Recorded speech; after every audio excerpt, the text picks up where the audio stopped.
Levitācija ir ķermeņa lidošana gāzēt vidē bez acīm redzama iemesla. Piemēram, magnētiskās levitācijas gadījumā neredzamais un netaustāmais magnētiskais lauks spēj noturēt veselu magnētiskās levitācijas vilcienu paceltu gaisā.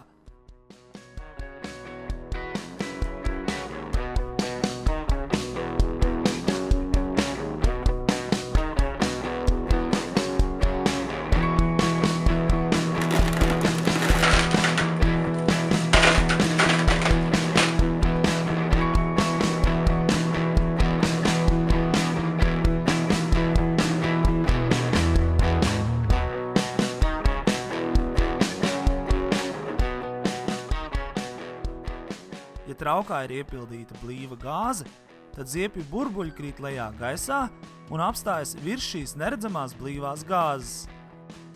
Sanāk, ka ziepju burbulis levitē. Šajā gadījumā ziepju burbuli notur Arhimēda cēlējspēks, kuru fizikā biežāk asociē ar ķermeņa peldēšanu šķidrumos. Izmēģini eksperimentu un pārbaudi, cik ilgi ziepju burbulis levitēs.